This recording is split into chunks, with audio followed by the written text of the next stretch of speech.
Appreciate you, Doing bro. good, man. Yes, sir. Appreciate How your you guys time. been? Talk to me, man. How you been, man? How you been? It's been a year, over a year since we had you on. Give me a little speed. What you been working on, man?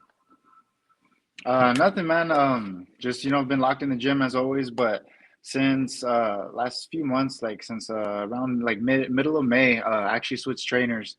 So I guess that would be the bigger news. I'm with Rich Barrientos and Bob Santos over at Pound for Pound Boxing in Las Vegas, and just been learning like crazy, man. Adding a lot of wrinkles to the game. Fixing a lot of mistakes in my game as well.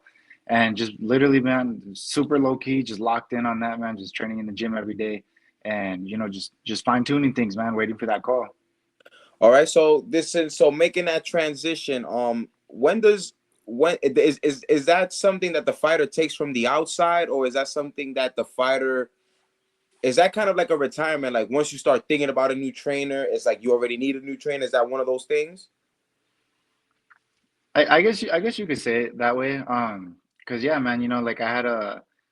It's not like I've never been one of those dudes that blames my trainer, for a loss or whatever. I took a few losses, with Salas, my last trainer. Also won the belt with him though, so there's that. But it I've never been the guy, like I'm not gonna, take a loss, jump ship or whatever like that. It really took time. And yeah, I think by the time you're kind of thinking of it, it's unless you're super aware, I guess, along the way. But I was just as long as I'm always, grinding and learning and stuff, I'm happy and everything. But I felt like I hit a plateau, for like the last year or so with them. And that was that's like really, when I kind of started thinking that, I started to look at, what do I need to add to my game? What am I really missing? What are the things we need to work on that I need to improve? And that's how, I ended up looking into Rich Barrientos and Bob Santos.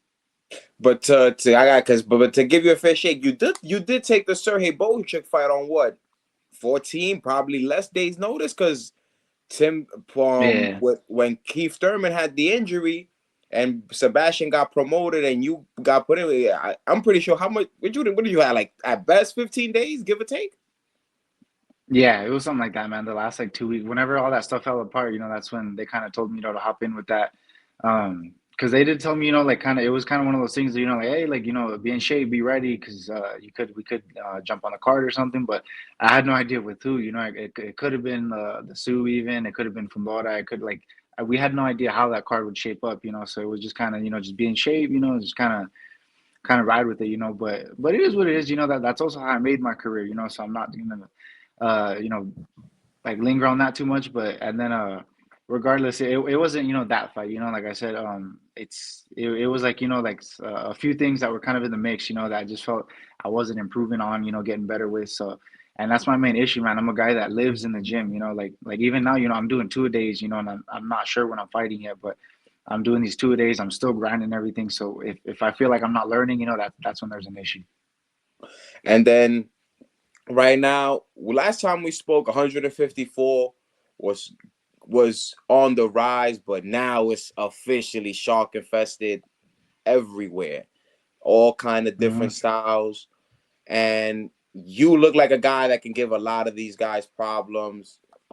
Working to see you back in the ring. We know with the whole PBC issues, think you could cross over, maybe get some of that Turkey Al Sheik money, and we'll see Hmm. who you match best with. You got a lot of good fighters. Last time we spoke, Jamel, I'll technically still the man because nobody's beating him for undisputed, what's it becoming undisputed. But you still got Jamel, Hmm. still got Bud now, Fandora, you, Spence now. You got a lot of these guys, and even without Turkey Al Sheik, a lot of these guys are on your side of the street with the PBC. So have you been demanding, or is that the next step now? Yeah. Once you or is that going to be the next step, demanding to get one of Um, these guys? Yeah, that's kind of the thing, man. Just staying ready. Just like I'm in the mix. And I think it was even like maybe one of our interviews a while back. Where like I mentioned that people said, "Ah, man, like 54 is a stacked division. Like that's what makes it exciting. Like I don't want to be the big fish in a small pond.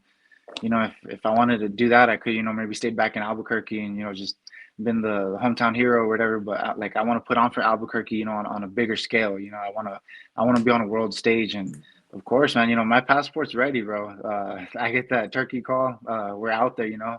So whatever, I even told my team, if Virgil Ortiz needs me to step in, I can definitely do that. I'll do that in a heartbeat, especially from here to February to prepare for that. And I'm not, not the type of dude that runs the social media, to be calling dudes out. I let my team know, I was real about it, and I just, whoever, man.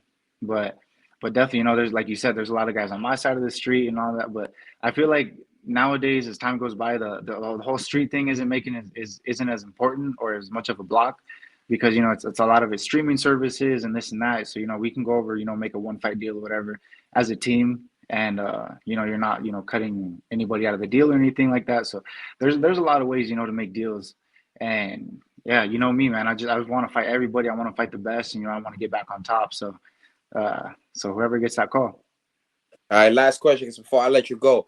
You got your fellow countryman gets the big fight, David Morrell, David Benavidez.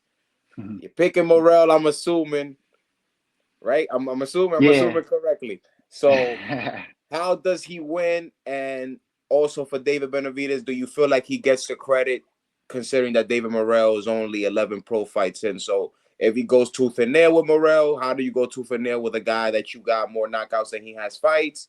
And then if he loses, how do you lose to a guy with 11 fights? So what's the pros and cons for Yeah. David to get his credit?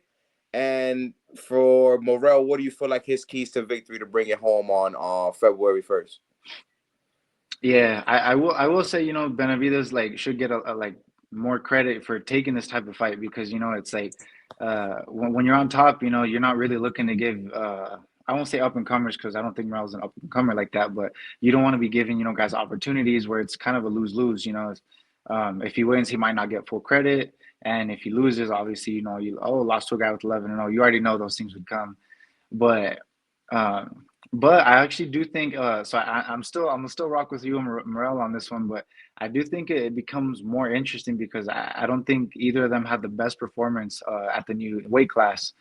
So I feel like at the original weight class of like 168, I feel like things are a little bit more interesting or something. But or actually now they're more interesting because I both of them weren't as sharp as they could be as they moved up in weight. So I think it makes things interesting for both. Is Morel still going to be able to have that super slick movement? That little matrix he gets into, and David, obviously, he uses all his strength and abilities and stuff, but. It's real interesting, because I feel like they both, lost a little bit of that sharpness, at least in the first fight. It's a debut at the new weight class and everything. But man, it's just super interesting. But it's kind of still the same type of game plan, though. I feel like Morel just has to stay super smart. If he can get into his flow, all that movement, he likes to attack, like off angles and everything, and get into that little matrix that he gets into. I think that'll be, a good night for him.